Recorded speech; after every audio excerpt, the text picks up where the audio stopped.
Hi everyone. Thanks for coming here today.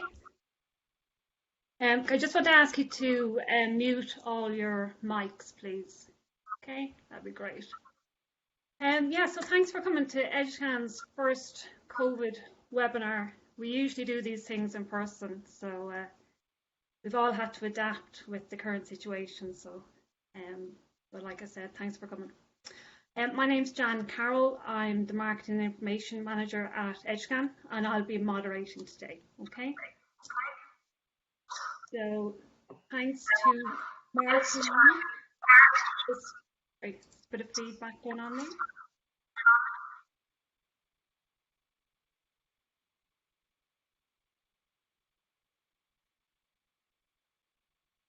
Yeah, so thanks to Mark for the invite. And you're in for a treat today. We've got some excellent experts here to talk to you about what we do in Edgescan and what you can learn from what we do in Edgescan and how you can improve your cyber skills to work in the industry. Okay, so we've 3 short presentations. Ciaran's going to talk about working in a company like Edgescan, what skills you need and how you go about it. Dearbhail's going to talk about the types of vulnerabilities we find, and Conor will talk about Hack the Box and do a demo. Okay, so if you have any questions, you can DM a question in Blue Jeans. Okay, so in the private chat, send a question to Edgescan Events, and I'll read them out after each presentation. Okay, so keep your mics and your video off, and at the end of the event, we'll share the recording. Okay, so you won't miss anything. And first up is Ciaran, Head of Platform Operations at Edgescan. Okay, I'm going to hand over to Ciaran now. Hi, how's it going? Funny to meet you all this way, but this is the way it works now, I suppose. I hope you are all fairly happy with how things are going. It's a bit strange for everybody at the minute, but yeah, as Jan said there, we're going to run through just sort of the roles. You guys are still in college, and you might have an idea of where you want to go with your career and where you don't want to go, possibly as well. But I'm just going to run through maybe just a few simple roles that are out there briefly, and then what we do on a day-to-day basis. So if you give me 1 second there.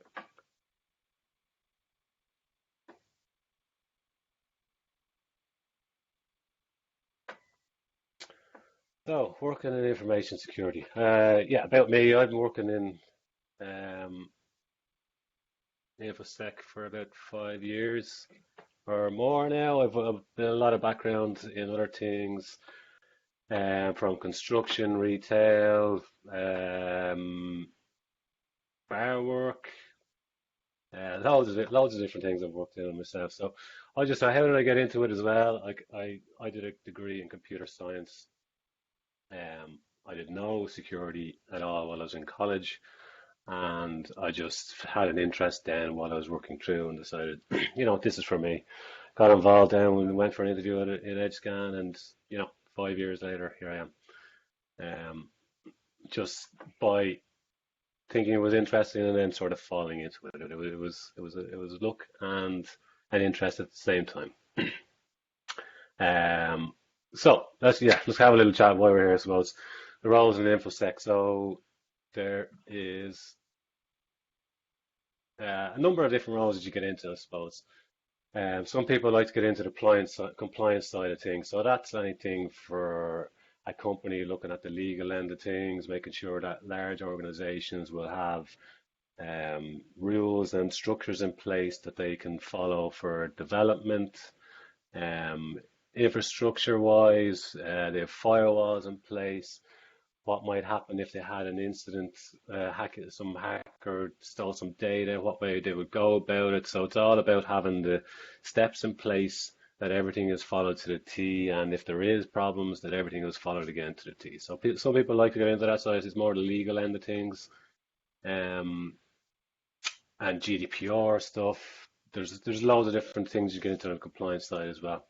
And sort of in loosely coupled to that is the auditing. So making sure that there's logs in place to track if any incidents are happening or may happen or why they're happening, logging um, access issues, so tracking the user might come along, say Ciaran logs into something that he shouldn't be logging into, it's audited somewhere, somebody can track it, get onto Ciaran, why are you accessing that, and along with the compliance end of things, then you can see why, follow steps to find out why is he accessing that, why should he be accessing that, is there a reason he should be accessing that, and if he needs to, we'll give him the ability to do it. Then there's the consultancy end of things. So that's anything really.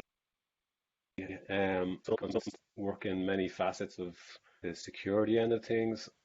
On our side, we're a consultancy firm as well as other things. So our consultancy is mainly based around pen testing, but we can do some of the auditing and the forensics and analysis and management stuff for some organizations.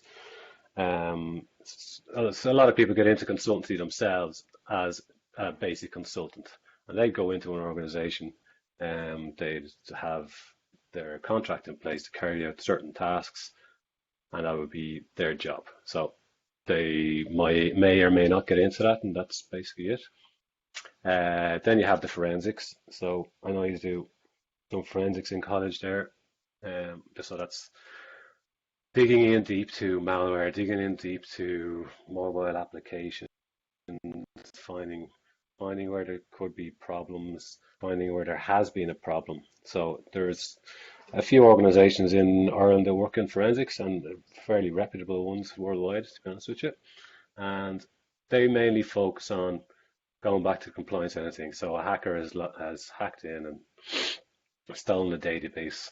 The forensics team come along and they need to find out how this happened, what steps they used, and when they did it, and how long ago it was, and how long ago it was an incident for, and then they report back to the company. Then you have analysis. So analysts are the bread and butter. It's the largest part of security. So analysis comes from checking your infrastructure is correct in organizations. Infrastructure is correct. Their hardware is being used correctly. Software is being used correctly. So that's where we come into pen testing, analyzing the firewalls in place, that the WAFs are in place, etc., etc., etc. Making sure there's no ports open that shouldn't be open. So analysis is the main part. Like that's where people are setting up scans, scan their infrastructure. That's where people are reading into any vulnerabilities and fixing them. And then of course there's management then. So obviously you'd work your way up to management, or you could end up being management by working in a different organization or different field and moving into management from that direction, and etc., etc. Because there's loads of different roles out there. You'll find them along the way. So it's really what you want to get into yourself, or how you think you'd fit into that setup. So a little bit about Edgescan then, I suppose, like what we are and who we are and where we come from. So we're an Irish-owned company. We're set up in 2011 by Owen Keary and Raheem Gina, and it was just the two of those guys at one stage. They had this idea of building this company, and it sort of ballooned into something great now, to be honest with you. They're a pretty laid back bunch to work for, which is good, but we still get the work done, and we meet all our targets. That's basically how it works. We're based in Ballycool, and we've moved around. I think this is our third office since we set up 9 years ago, and we're looking around for a new office as well on top of it, because we're sort of outgrowing where we are. Obviously, we're not stuck for space at the moment because everybody's working from their own little office. We have over 50 employees at the moment at last count, and we are always looking for staff, to be honest with you, which is good for the business and good for everybody, I suppose, in that end. And what we do, so we have two sides of the business. So we have professional services, which is our old school consultancy type, so traditional pen testing, and then we have our software as a service. So these sort of play off each other a little bit. So the PS side is just traditional pen testing of mainly web apps, mobile testing, DDoS testing, phishing. I think I have another slide on it there somewhere. And then our software as a service is more, there's more automation involved, but we still have a lot of pen testing involved there as well. So just two of them play off each other, and it's great the way we have it set up in the company for a long time now. Um, if you're working in our operations department, you would do both of these roles. It's a rotational system. You learn something on one side that will come in handy on the other side, and vice versa. So you would learn how to go and find a vulnerability in professional services, whereas in this side, you would figure out how to validate that vulnerability. And when you learn how to validate that vulnerability, you know how to see it the next time during a pen test. So the sort of roles involved, so you have the consultancy, like I spoke about there, is the professional services side, and a more of an analysis side on the software as a service. Professional services is they're one-off engagements. There's no contract there that keeps a customer coming to us every time, whereas the SaaS is a subscription base. So we have a large base of a large localized client base, mainly in Ireland there for the professional services side, and people come back to us because we do good work and we always have done good work, and that's grown and grown a lot. But then on the SaaS side, we are global. We have some very, very large organizations from the US, large organizations in Europe. Excuse me. Yeah, we're very, very global on one side, whereas with the pen testing professional services side, you can only really work out of where you are in the world. So we do some work in different countries, but very little, because it's not conducive really. So we have our company structure. There's a few departments that we have. It's make up the over 50 staff. We have our operations side. That's the main end of things. That's where myself and the Dearbhail and Conor work. And then we have the development team that build out all of our software as a service. There's 12 people working in that department. Sorry, 10 people working in that department at the moment. With sales and marketing to push all this stuff out. And then we have all the support functions like office staff and cleaners and etc. etc. So who works here? That's the thing. That's the hiring thing, I suppose, that we've always been looking at. A wide range of backgrounds. So, like I said, myself, I come from a construction background. I worked as an electrician for a long time, and we have people who have come straight from college. We have people who have done work in a bank. We have people who just have not worked anything, not gone to college, have no degree at all, but they've just fell in. So educationally, we look at it, it doesn't matter if you have a degree. We have people that have 2 or 3 masters behind them, and we have people that don't have a degree, and people that just have loads of certs don't have a degree. It's very, very open. We don't turn away a CV just because there's no bachelor's degree on there. So it's obviously might help a little bit along the way, but if you can't fit in, and you can't learn, then there's a problem, you know. Culturally, we have people from all over the world working in Edgescan at the moment. Boys, girls, black and white, it doesn't matter to us. You can come in. It's very diverse in our organization. Again, professionally, that's where I was leading on to. Different industries beforehand all look well on a CV. It doesn't matter what you've done. Just keep it in mind for when you are doing your own CV. Just keep it, anything is relevant. So if you worked in a coffee shop, you've had customer facing roles, so it's good to put it on your CV and things like that. Team players, we are very big on collaboration in our organization. So very good at listening, learning, sharing, speaking. All of the above, everything. So we know that information security is one of the biggest, broadest subjects in the world. And we know that not one person can know all of it. So our aim is to have enough people there that know enough about most of it. And so one person is sitting in a chair and they don't know one vulnerability, they put their hand up. They're not afraid to put their hand up and say, "Hey, I don't know what this is. Can someone help me out?" It doesn't matter if it's a person who's been there 5 years or 5 minutes. It's about sharing, and we all learn from each other. And then someone who's inquisitive. So part of what we do is breaking stuff, um, figuring out how it works, figuring out how to break it. So uh, if you're not inquisitive, it's probably not a great role to get into. So on the right hand side there, just the key traits that we have. Like so, learning ability is it's crucial. Like I said, with the collaborative environments, it's crucial as well because those are the two things that you keep you learning throughout your keep you learning throughout your job and your profession. Like you need to keep on top of things. It's good to be. Knowledge, it's helpful. Like if you have prior knowledge coming in, something is helpful, but it's not something that you need. It's just you. If you can learn and you can show people that you can learn, you're halfway there.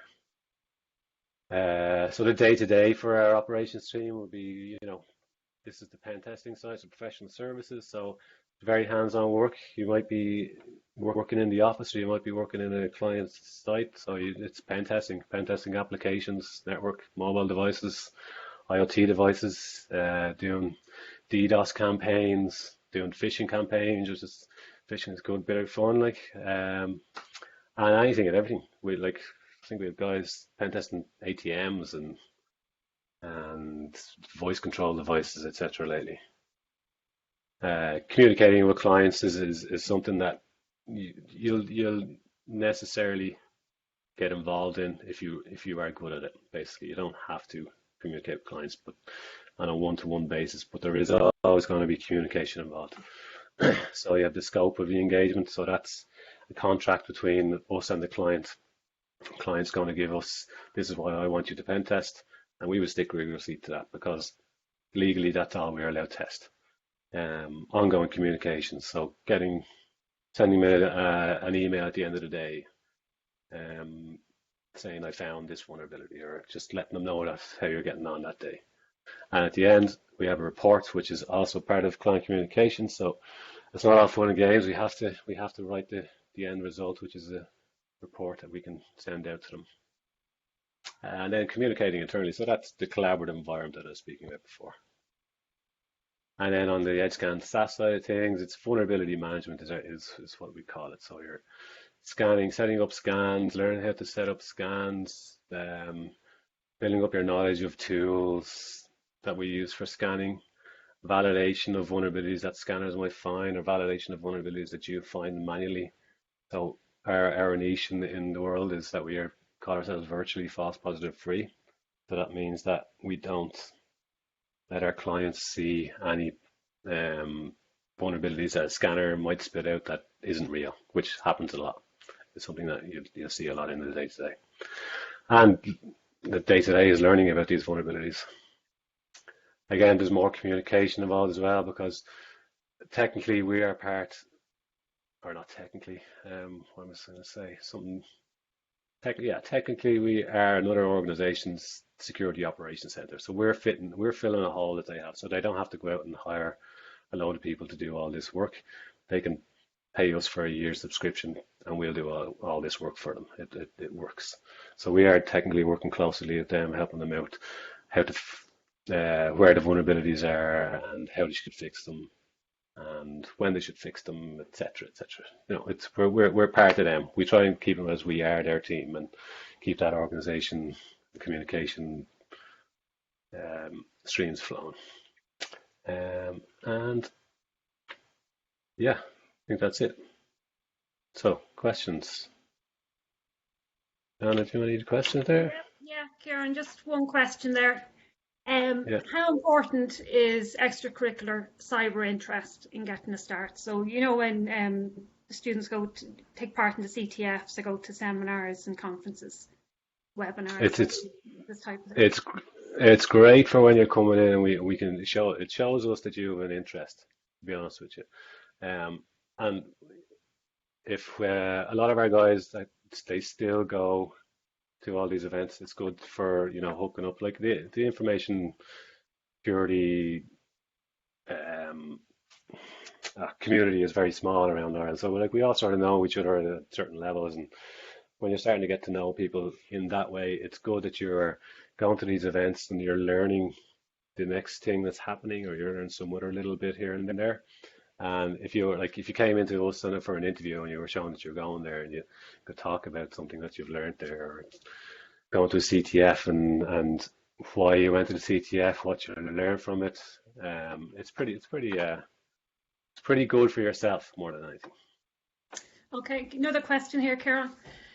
Does it help going for security certs when going for an interview? Like how much do you put into certs when you're taking on people? For us personally, or sorry, not for personally, my point of view is certs are good, but it's not the be all and end all. So like if you feel you want to do a certificate, feel free to do a certificate. But if you can, as I was saying there, the main things for us is that it shows your ability to learn, and the other certificate is good in that way, because it'll show that you've learned and you've pushed yourself a little bit more. But if you can show that you have ability to learn in some other way, that's great. There are certain certs out there that aren't relevant in our field, and it doesn't really matter if it shows that the cert has pushed you in some sort of fashion. Yeah, I think that's it. Come here, Ciaran, thanks very much. That was really interesting. No worries. Thanks, guys. And if anyone does have another question, we might be able to get it at the end. Okay. Yep. So next up we have Dearbhail.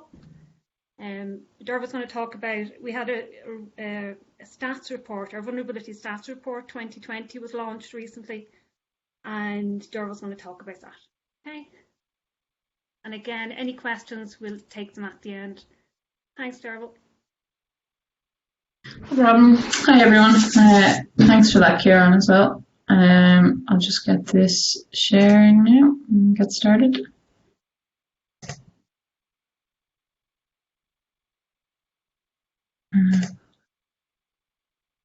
Okay. Right, so as Jan mentioned, I'm going to talk about some of the vulnerabilities we find. So I guess first I'll start with a little bit about myself. So like as Ciaran mentioned, we get people from all different backgrounds. I kind of took a while to find my way. So I spent my time bouncing around the education system, trying out different degrees. I eventually settled on a master's qualifier, thinking I'd know exactly what I wanted to do at the end of it, but I was none the wiser. But thankfully, the MSc in computing in security and forensics was announced like 2 weeks before I had to make my choice. So I just thought it sounded interesting. And then two of the guys that worked in Edgescan were on the course, which is how I found the company, and just sort of, like a bunch of sort of circumstances got me here. And I love it. I didn't think starting out that I'd ever find something that I really enjoy doing the way I do like this. So it's been pretty cool. I've been with Edgescan for 3.5 years. I started as an intern with them while I was in the middle of the masters. Yeah, it's been great. It's been interesting. There's been lots of exposure to lots of cool things, and it's quite varied and interesting. So that's enough about me. We'll move on to the bones of it. So Ciaran's given you an idea there of what we do, but I'll just talk a bit more in terms of how it's relevant to what I'm talking about. So I guess a preface to this is when we talk about when you talk about application and network, and when we're talking about security assessments, we're going quite specific. I know, when you go into things like the OSI model, it's a bit more, it's different in terms. When I say application here, we're talking about web, like HTTP web applications or APIs, and then kind of pretty much everything else falls under just the blanket term of network. So Edgescan, so when we say Edgescan is a full stack vulnerability management service, we mean that we'll scan your web applications, APIs, and everything below it as well. So a lot of our competitors focus on one of those areas. So you've got, some companies that have really good web scanners and they might not have any network component, or vice versa, or sometimes they have a really good showing with their web scanners and then, maybe not so much presence in the network scanning field. So by incorporating the two of them into one service and testing both internet facing and internal infrastructures, we can kind of give a good whole picture of an organization's security status. So we assess thousands of web applications, APIs, IPs, endpoints, at least monthly. And every year we put out a statistics report that can give people an idea of the landscape and what the issues are. The last 2 years we've also contributed anonymized data to the Verizon data breach investigations report. If you've ever had to look into data breaches for assessments or anything like that, or just interest, that's one of the big ones. So that's cool. So we'll take a look at the kind of things we've been finding. So first we'll look at an overall view over the full stack. So cryptography issues make up the bulk of the issues with 39%. And then cross-site scripting is also another considerable chunk. So when you think about it, this is across the full stack and all the assets we test. So, we've got ranges in there with hundreds or thousands of IPs. You're not going to have as many web applications. There's always going to be more IPs than web apps.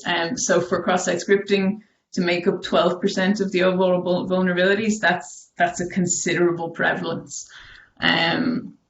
And then if we kind of take a look at this on the whole, so crypto weaknesses, directory listing, exposed systems and services, and poor configuration, they're kind of all just different flavors of bad configuration. And that makes up 53.2% of all of the issues. So, if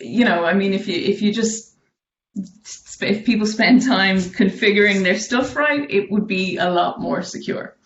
It seems quite simple, but a lot of the stuff that we do see, it is often quite simple at its core and theoretically easy to get on top of. Probably not always the case in reality, but let's take a look at it in terms of a breakdown of where it's happening. So when we say internet-facing network and internal network, the lines for internal are getting a bit blurred kind of in more recent times with the advent, everyone's moving towards the cloud. So when we say when we talk about internal components, we're mostly talking about stuff that either is on their internal network or is in the cloud, but is only accessible from their internal network. So you've got internet facing and internal networks, and then internet facing and internal web applications. So you can see there's a much greater prevalence of high and critical risk vulnerabilities in the web applications. Relatively speaking, in comparison to networks, the distribution is kind of generally speaking much lower. And then you can also see there's a bit of a trend that they're less secure overall on internal networks. That might be because of sort of lower requirements, say from compliance perspectives, they might be a little less stringent on internal networks, just because it's considered a slightly more trusted environment than the internet. So we'll take a look at the most common critical vulnerabilities in internet-facing systems. So this is web apps and network layers. So SQL injection and cross-site scripting make up 60% of the critical vulns. Given the notoriety of these issues and their eternal presence on lists like the OWASP top 10 vulnerabilities, you expect that applications will be better secured against them. Like there's a plethora of information out there on like libraries, built-in methods, general approaches for avoiding these and protecting yourself against these. So it should be, if you're accepting user input anywhere in an application as a developer, it should be one of the first things you're doing is making sure you're secured against SQL injection, cross-site scripting, and other forms of injection, but these are really the big two that people seem to fall down on. So we have cross-site scripting here in the critical category. Not all cross-site scripts are high. That's why they make up 12% of the overall, but a slightly less proportion of criticals. So we'd only consider it critical if it's a stored cross-site script. Otherwise, with a reflected, it's kind of harder to target many people with it, or maybe sometimes even anyone else with it. Whereas stored, you can potentially impact a lot more people. For the PHP and remote code execution, so between them they make up 23%. They're mostly, like the PHP, they are all down to known vulnerabilities. The RCE issues, some of those might be individually tailored ones, but mostly they're probably down to known issues like CVEs and things like that. So it's hard to say if the prevalence of them is down to a lack of due diligence or on the part of the application owners and developments, or if maybe organizations experience difficulties with updating their software and things like that. That can often be a blocker in some cases where they know they're insecure, but they just don't have the compatibility to be able to update, unfortunately, which is why sometimes you get a prevalence like that. Moving on to the most common critical vulnerabilities in internal environments. So it's a slightly different picture here. We still do see SQL injection appearing because it's an old favorite, but the rest of it kind of is mostly around patch-related issues.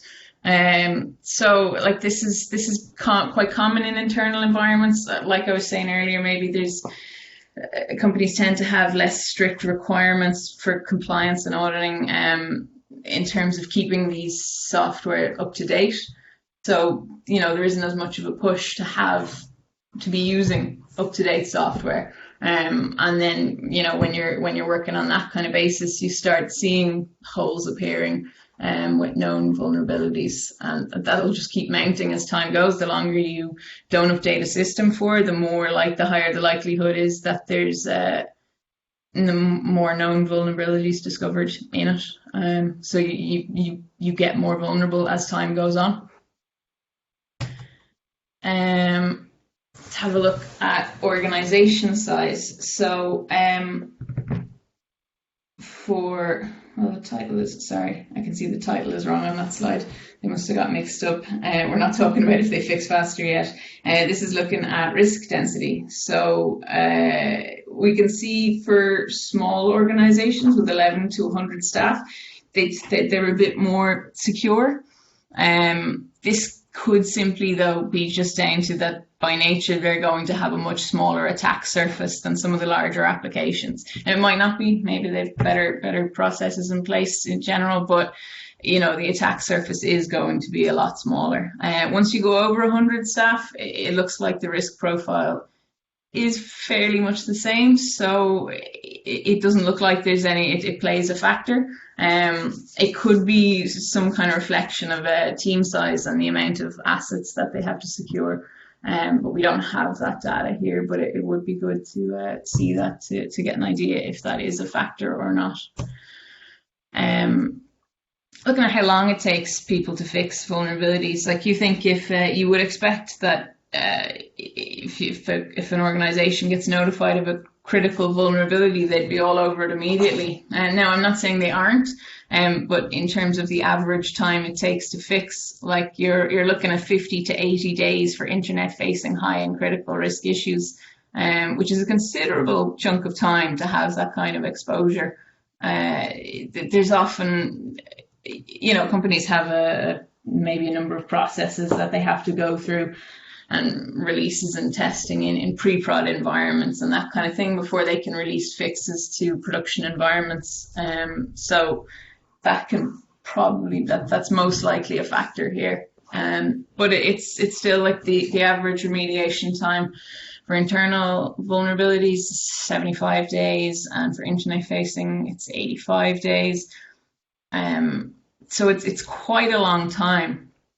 you can see there's shorter times for high-risk internal network remediation, but longer for internal web apps. So it's kind of, I don't know, it's a possibly a weird mix of factors and things there that impact. There's a lot of things to consider when pushing in changes, so it kind of manifests in different ways across the different layers. Looking at organization size, it doesn't seem to be a massive factor. The smaller organizations are a little bit slower, but overall it doesn't really seem to play a part. So moving on, so CVEs. So CVEs come the common vulnerability and exposures list. So this is lists of known vulnerabilities. So what you'd kind of expect to see. So what you can see anyway is there's a distribution of it's kind of clustered around more recent vulnerabilities, but there is still there's a good bit of stuff happening here on the older stuff, which when they're known vulnerabilities, you would expect them to have it patched at this point. They're like, if you've got a CVE from 1999, you've possibly been sitting on that for 20 years, which is a bit long. You would expect that organizations should move a little bit faster to combat known issues. And then a final look at the distribution of known vulnerabilities in systems. So most of the systems that have one CVE actually have more than one, which it kind of just once you get a little crack appearing in it, it starts to kind of, I wouldn't say crumble down because that's a bit dramatic, but once one crack gets in, it seems to just spiral from there, and then a considerable amount of systems actually have even more than 10, which is a lot. Now, they're not necessarily always high risk. You can have plenty of CVEs that are just low risk issues and medium risk issues. So it can be a variety, but sometimes you do see systems that maybe you're pulling in 20, 30 seat high risk CVEs, and it's all just down to one piece of software installed on the host, and it's just sort of creating a gaping vulnerable hole in the system, which is unfortunate. So it kind of shows that before you even configure anything, a good place to start is simply checking if the software in use is secure, or if it has any known issues. It's not a bad place to start at all. So there's a number of factors to consider when keeping systems secure, but there's a couple of the basics. Just use secure software, follow checklists to make sure you're doing everything right, and just good configuration. Good configuration is a massive one.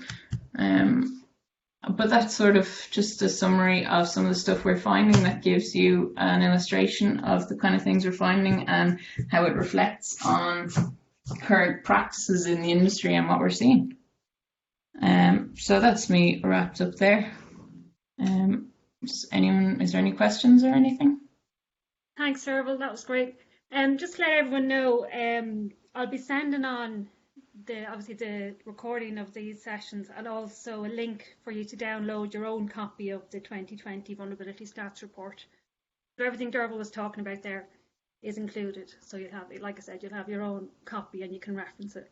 Dearbhail, there is just one question there. Is it a problem dealing with IT people in client companies? Do they sometimes resent having flaws pointed out to them and take it personally? No. Most people, because that's what they're paying us for. So generally, it's received quite well. And some people even. Well, I suppose maybe you're going. I'm talking more up into management, but when they see a high risk issue come in, they know at least that they've gotten what they paid for. If they shell out a load of money and get nothing back, it says they're secure, but when you come at them with something solid, it at least gives them something tangible to justify what they've spent on it. When you go down then more towards the technician end of it, Like, no, you don't get, it's not something you do encounter massively, but occasionally maybe. I know I was on site once before, and um, I found some really cool issues, and I was real proud of myself. So I was delighted at the end of the day, giving them the rundown on what we found, and they were not so pleased to receive the news. I had to dial back my happiness a little bit as soon as I noticed how not impressed they were. But generally speaking, they're pretty good. They're often, they might have questions for you on how best to remediate things like that. That's a part of what we do, is we will give them remediation advice on the best way to protect against it. So most people are fairly receptive to it, generally speaking. Yeah, well, that makes sense. There's a few questions about resources and things, but do you know what? I'm going to keep them till the end, Okay. because the three of you might have your own thoughts on it. So we'll keep those questions to the end. Perfect. So, thanks, Derb. So we'll move on. Next, we have Conor. So Conor gets to do the fun stuff. He's going to show us a demo of what he's been doing with his downtime. Whilst in lockdown. Yeah. So he's going to do a hack the box demo. Okay. Yeah, Thanks, Conor. no problem. Yeah, so I'll just give you a quick, brief little introduction. So I've been working in the company. I started out as an intern. I was in DIT in Kevin Street before it was closed down. But I did an internship with the company in my second semester of third year, and then came back, finished final year, came back to the company, and I've been working there since. Um, so yeah, as John was saying, I've been doing a bit of hack the box during lockdown because everybody's bored out of their tree. So I'm gonna just do a little demo of one of the easy boxes. It's not gonna be nothing too hard to grasp, but hopefully some of you might have done it now before. I'm sure some of you have, but yeah, we'll just run through it, and I'll give a little bit of a background audio as I go through some of the stuff.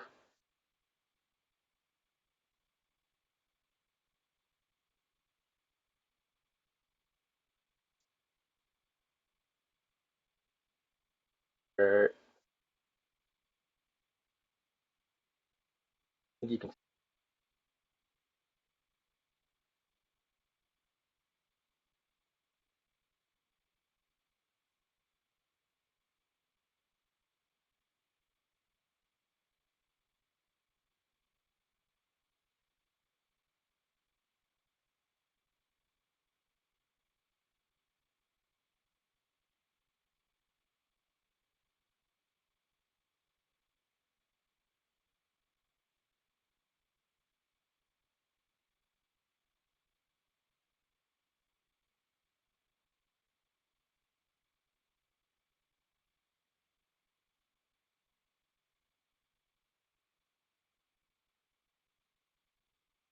Conor, I can't hear any sound over that.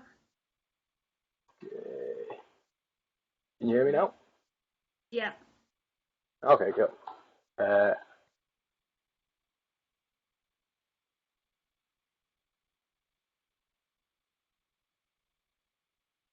Turn on again. Done again. Can you hear me now? Yeah. When I play it, I think I might mute.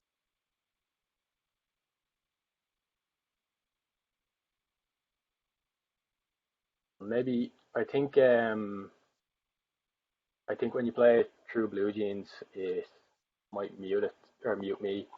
So I might just do a screen share of Yeah. one Do of my that. screens. Do that. Yeah, that makes sense. Okay. Um, Yeah, that's.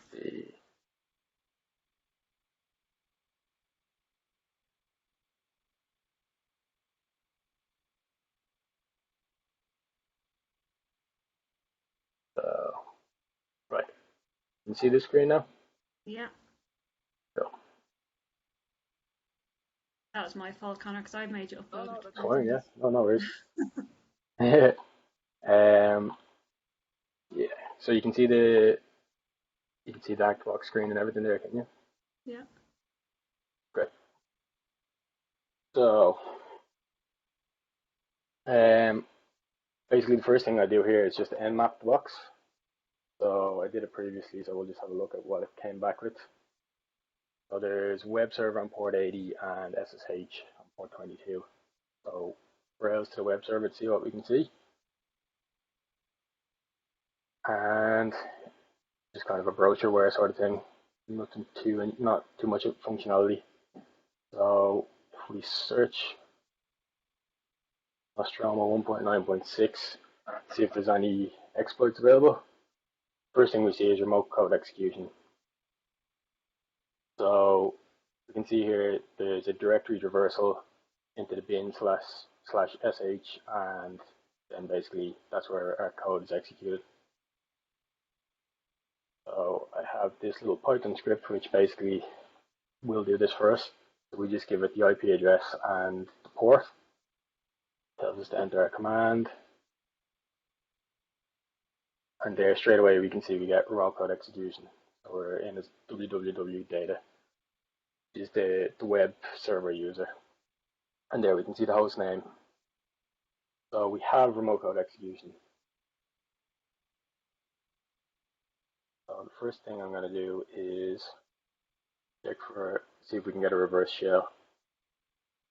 So Pentest Monkey is always the go-to. Get this, and then we basically change out the IP address and the port.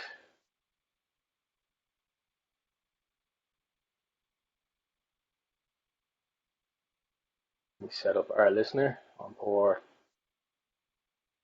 445. Paste in our payload, and there we can see my IP is 10.10.14.58, and then there's the port that the listener is on. If we execute that, straight away we can see we get a reverse shell. So we have to upgrade to a TTY shell because it's not fully interactive. So again, we can go to Pentest Monkey.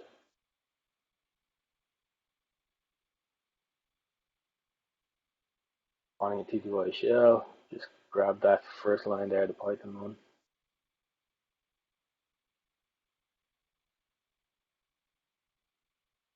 Paste it in, and there, we have a fully interactive shell there now. So we can have a look around the box. Go into the home directory, we can see there's a user called David. Back out. There's a lot of enumeration that I've put out for the purpose of the video. So there I'm going straight to the Nostromo directory, which is the web server directory, into the configuration folder. There we have a configuration file. So if we look at this, you can see some information about the web admin.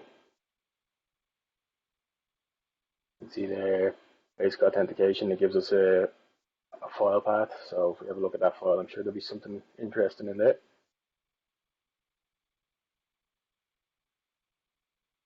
So paste this, have a look at it, and there we go. We get a hash straight away. So that's obviously something interesting. Grab this, open up a new shell, and then paste that into a file. And then we can let John the Ripper have a go at it and see what it comes back with.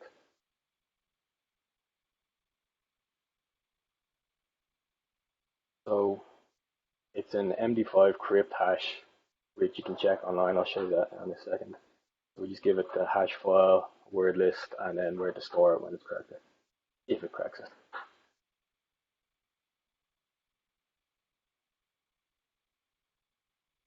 Take a few seconds.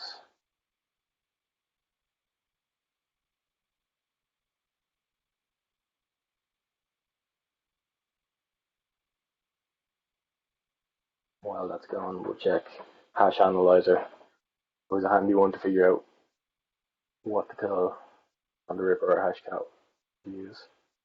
So there we can see it's MD5 crypt.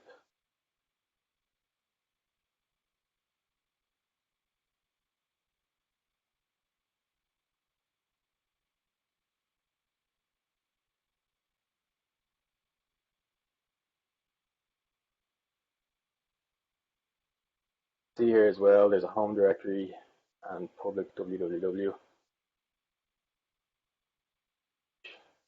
Will be of interest later on.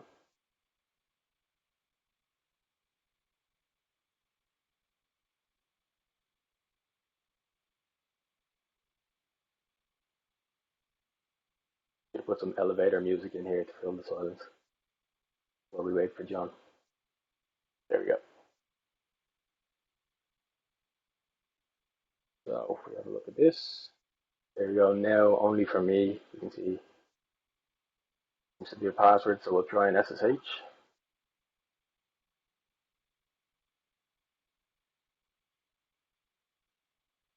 And it doesn't work. So we know we have something, but it doesn't seem to be a password for David. We'll have another look around.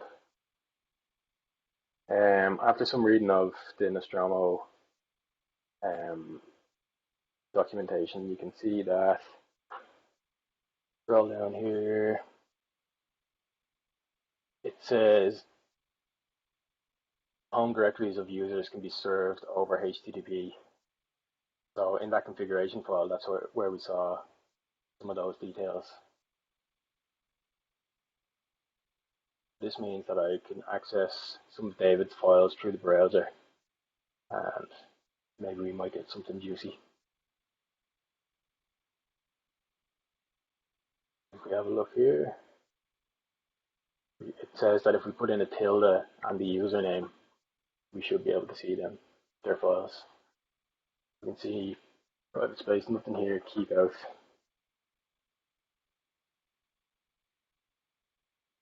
So if we check on the box, see what we can see.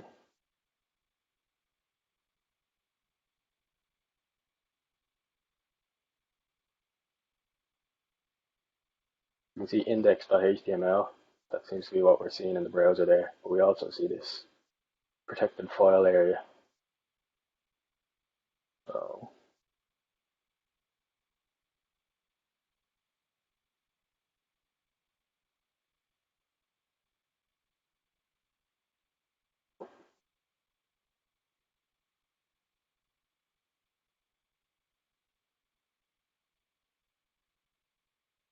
So if we can see anything in here, and there we see backup SSH identity files with the Dearbhail. So that's definitely something that's interesting.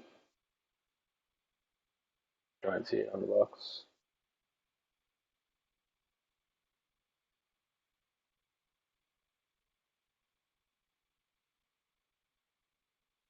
Not very useful the way it is there.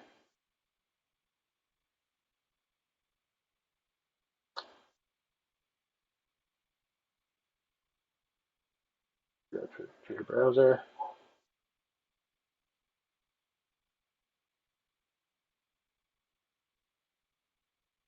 Now maybe this is where that password comes into play. We grab that, put it in here. There we go. Now we can download this Dearbhail.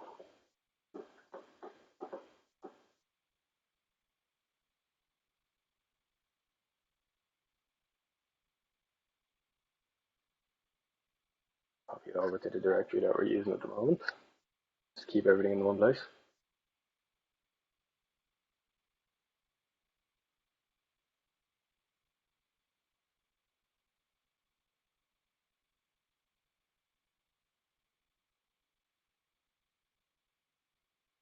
Have a look inside and see what files we have.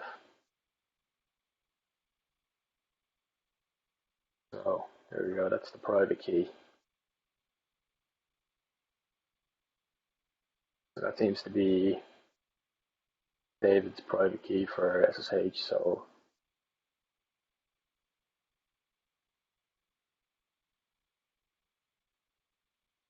we can grab that, save it into a file in our directory, give it the right permissions because it won't accept if not. Then we can SSH, and using the I tag, we can give it the basically give it the private key. So there it's looking for a passphrase, which we don't know. However,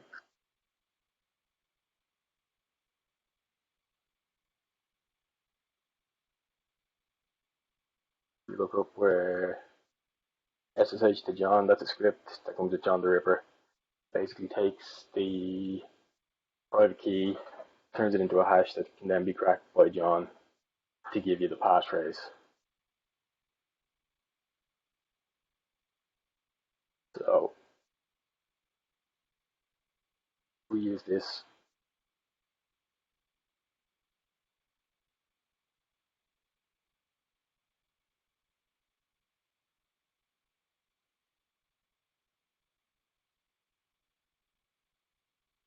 We use SSH to John, give it the key, the word list, and somewhere to store the output. And we have the hash, and then we can just crack that like you would normally.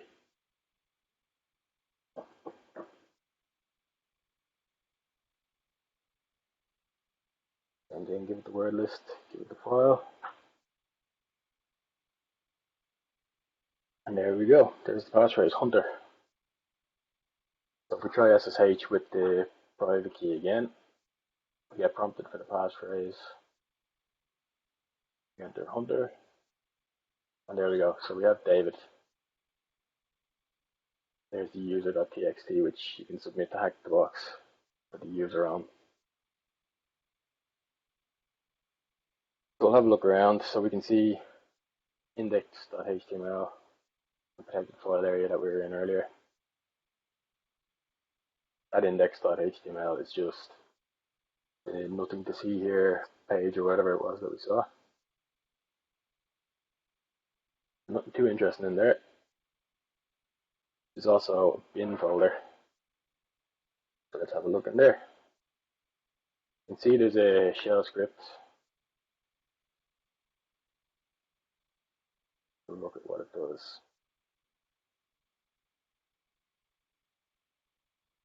So it's calling that other file that's in the bin folder.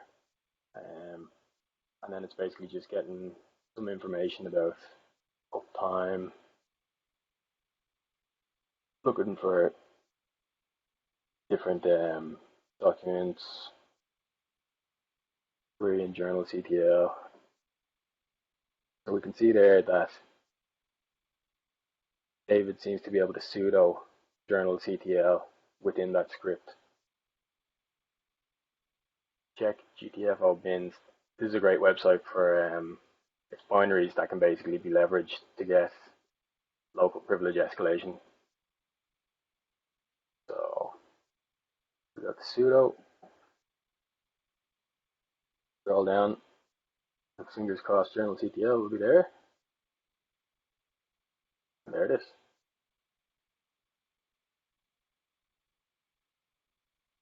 So you can see here there's two different ways that you could potentially get privilege escalation, one of them being sudo.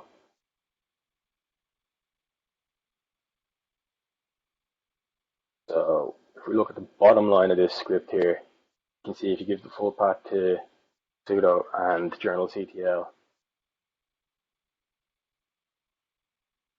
you should be able to execute this without error. Without giving the full path, it does give an error. We enter this, and enter beam//sh to break out of that binary, and there we go, we have root. GTFO bins is a great website for local privilege escalation. There's another one, I think it's lol bins, living off the land binaries for Windows. They're really useful when doing HackTheBox challenges and stuff like that. We can see there where roots.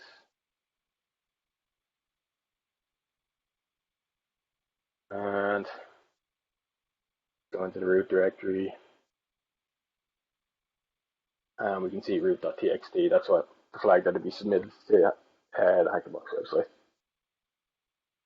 So yeah, that's pretty much it. As I said, I'm sure a few of you have probably done it before. But Hack the Box is a great platform. As I was saying, I just kind of started doing it throughout the lockdown, and I'm definitely addicted to it now at this stage. But it's really handy. Some of the stuff, like Ciaran was saying earlier, there's such a wide variety of stuff that we do in Edgescan. Like I remember myself and one of the guys had to go into a bank before, and we were given devices that were managed by the organization. So they had a third party company come in and set up this software that wouldn't allow any data be exfiltrated off the devices. So like we straight away we were able to get whatever we wanted off them, and they were kind of boggled as to how we did it. But all this kind of stuff it's definitely really handy, and you learn tons from every box that you do. So I'd really, really recommend it to anyone that hasn't done it, but I'm sure Thanks, plenty of Conor. you are. Yeah, No worries. that's great. That was a really good shortcut. I suppose, no, what I mean is, like, we're benefiting from your experience there, and anyone that's trying to navigate machines and Hack the Box and other. Yeah, exactly. It can be quite daunting at the start as well. So Yeah. And you were using different resources there. So what I'm going to do is I'm going to ask you to list all those resources that you use, and yeah, I'll absolutely. include Yeah, them in the follow-up email. Um, perfect. yeah, I'm going to unmute Ciaran and Dearbhail and Mark, because there's just a few questions that came in and you'll be able to answer them.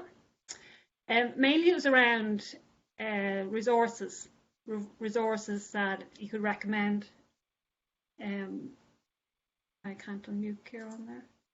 Ciaran, can you unmute yourself? Yeah, here I am. Sorry, Ciaran.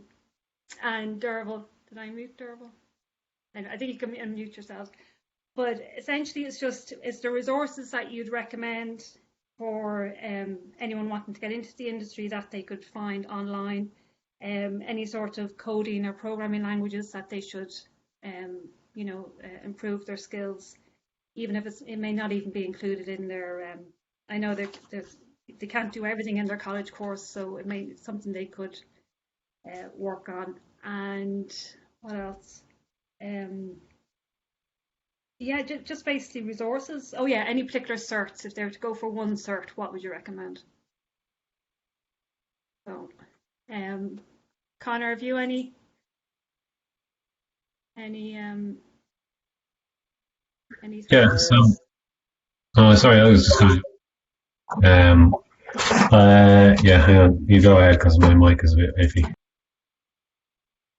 For certs, I wouldn't be too worried about certs, but if you're to go for anything, maybe I know CompTIA have I think it's Network Plus and Security Plus, so they kind of give you a good foundation, and I kind of find as well with any cert that you're to do, like you're definitely going to learn something, even if you know a lot of it. There's bound to be something that you'll learn from it. So either of those, I don't think they're too expensive either.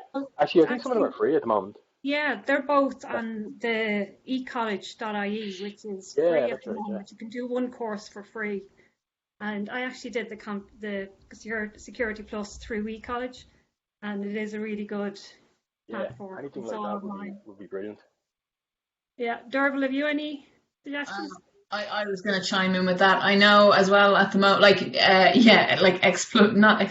using the time that we're in at the moment, Pluralsight also have a bunch of free things, or you get a free month, I think, or something like that. There's probably a lot of stuff that is giving away stuff for free at the moment, so now would be a good time to go out and take advantage of it.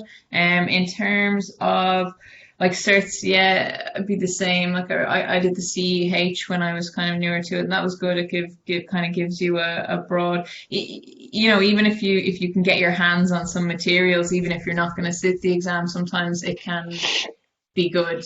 It's good material for finding out a lot of stuff. Burp Academy is great. That's there and that's free, and you can do that with the community edition of Burp. If you want to have a look at some web pen testing. And I know in Edgescan in ops we do all seem to favor Python, which is very useful for doing bits and pieces. So we do kind of leverage that a good bit. That's a handy one to know. But they can be substituted in many situations. If you have other ones that you're stronger at, it doesn't mean you have to go out and learn Python for it either. Yeah, I think I am on that e-college. There's a Python cert there as well. Okay, so I think that's it, guys. Like I said, we're going to follow this up with the recording, a link to the stats report, and then all the contributors are going to provide resources that they'd recommend and any other tips they have for you based on the feedback here today. Okay. Ciaran, I just wanted to ask you again. This came in on the questions. What's Yeah, go ahead. internships and hiring at the moment? Right now, with the state of play, we're on a recruitment freeze, but that's not to say we won't be in a couple of weeks or a couple of months or whatever it is. But we are looking for people still to throw in their CVs. You'll find our application into email on the website there, edgescan.com. And the way we'll do it is like we probably won't be able to get back to people straight away, but when we start hiring again, we usually get back to people and set up interviews that way. But yeah, at the moment, we're not hiring, unfortunately, but we do hire fairly regularly. That's great, Ciaran. Thanks a lot. No worries. And great, thanks everyone for being here today. Thanks to our presenters. Thanks to Mark and the team for having us. And best of luck in the rest of your studies. I know things are tough at the moment, but you know what? We're all in the same boat and we'll get out the other side. And hope to talk to you again. Okay? Bye. Yeah, thanks for having us. Thanks, John. Cheers. Everyone, cheers. Thanks very much.